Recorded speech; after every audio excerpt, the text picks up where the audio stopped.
Maayong adlaw kanatong tanan. Kini si Pastor Luther Tileron magaingon nga kaninyo ang Dios maayo kaayo sa atong kinabuhi sa tanang panahon. Ang Biblia nagamit siya og mga parable. And today I want to use a motorbike aron masabtan nato ang atong kinabuhi, mga higala og mga kaigsuonan. Dinhi sa kinabuhi nato magamit nato kini siyang ilustrasyon. We can use this illustration just to point out how beautiful life is when we consider the Bible, the Word of God. And this is not a consideration. This is a, imperative. You don't have a choice. If you want a successful life, you need God in your life. You need the Word of God. O gusto na kong ipaabot nga na kaninyo din sa pag-drive sa motor, kinahanglan nga focus ka sa forward. Focus ka sa unahan. Focus ka sa imong destination. Focus ka sa imong adtuan nimo. Ingon ana ang Kristohanon nga kinabuhi in the book of Ephesians chapter 2 verse 8 to 9. For by grace you have been saved through faith, and that's not of yourselves. It is the gift of God, not of works, lest any man should boast. Mao kana ang kaluwasan, grasya sa Dios, hinatag sa Dios nganhi kanimo ug kanako sa tao, ug dapat ang tao mudawat ug mutuo ni Kristo nga iyang manluluwas sa iyang kinabuhi. It's not about religion, it's about the grace of God. It's about faith, to believe in God. Nganong moabot ka sa imong destinasyon, mao ang langit. Langit nga dili lang dapit nga adtuan sa mga balaan, kundi langit nga masinati sab nimo samtang ni apakaning kalibutana. Langit nga makapalipay, makapahayahay nga kanimo didto sa unahan, ug ikaw magsugod sa pag-alagad sa Ginoo karon. Kinahanglan assured ka nga samtang mo drive ka, maabot ka didto sa imong pag-aadtuan. Dili pwede nga ang driver sa motor moingon siya nga confused siya nga asa man ta paingon. Kinahanglan nakapunting, nakafocus ang iyang unahuna didto sa iyang destinasyon. Nganong makita man gyud didto magid ang dako kaayong pananaw nimo sa dalan, didto gid sa unahan ang iyang focus, tungod kay gusto ang Ginoo nga ikaw ug ako makasinati sa kinabuhi nga nakatutok lamang diha kang Kristo. Kay kung mututok ka sa imong kapasidad, posibleng ma-down ka. Kung mututok ka sa imong isig katao, ma-depress ka pa. But when you look unto Jesus, Hebrews chapter 12 verse 2, looking unto Jesus, the author and the finisher of our faith. Hope for the joy set before Him.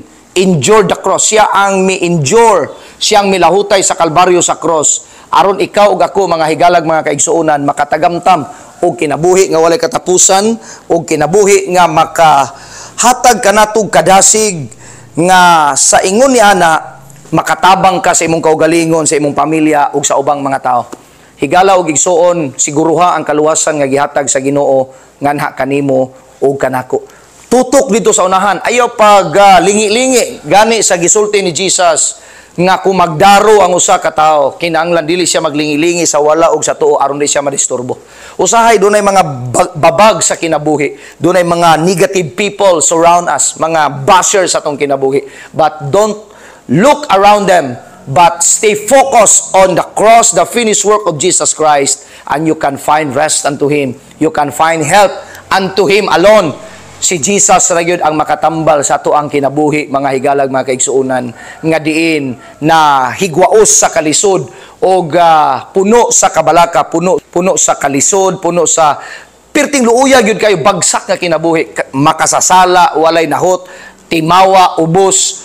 Grabe gyud mga higalang, mga kaigsuonan, wala gyud tay angay at ubangan sa Ginoo. But this grace came, ingon ang Bible, grace and truth came through Jesus Christ. Sa diyang miabot siya ang atong paglaom sa kinabuhi, siya ang atong kasaligan, sandigan sa atong kinabuhi. Kay ba mo nga kini nga motor, dili lang gipapokus kaniya pagtanaw sa imong destination, nag-provide siya gagmay nga side mirror to look back in your past. To look back in your past. Gusto na kong i-emphasize ninyo, wala gidako ang mirror nga aron makita nimo ang sa likod nimo nga dako kay nga salamin, kundili Mas dako imong pagtan-aw sa future nimo kaysa sa imong kagahapon.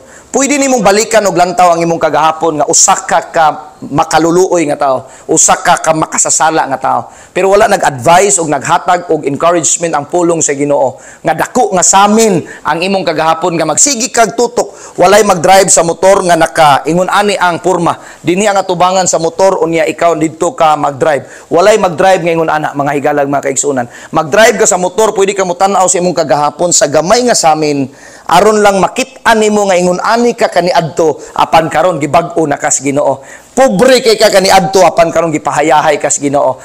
Wala ka mga lagad sa Dios kaniadto apan karon nangalagad na kas Ginoo. Kaniadto bati kay mong kagahapon because you know what, past is past. There is no future in the past. Wala gyud kaugmaon higala og igsuon diha sa atong kagahapon. Higala og igsuon gusto ang Dios nga di ka magsigilingilingi sa daplin sa walag sa tuo. Gusto ang Dios nga focus ka sa imong destinasyon. Unya gusto ang Dios nga kumutan-aw ka sa imong kagahapon.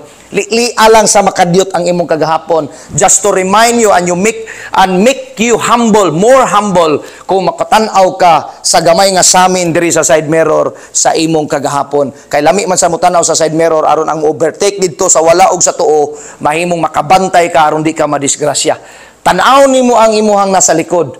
Usahay ang tao gusto ang Ginoo nga mutan-aw ta sa likod nato pero dili gid ta mo focus dito sa atong likod. Gusto ang Ginoo sa atong present karon nga nindot kaayo, makapokus ta dito sa atong kaugmaon nga mas nindot pagyud kaayo higala og igsuon.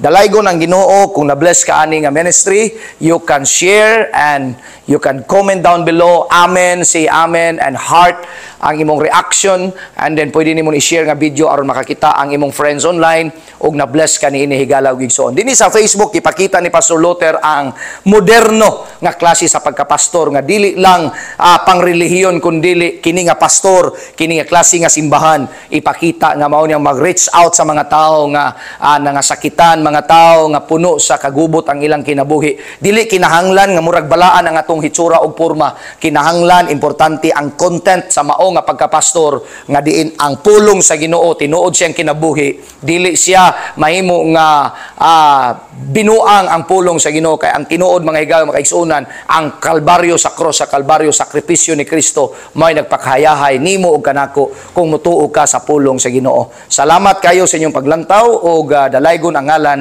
sa Ginoo.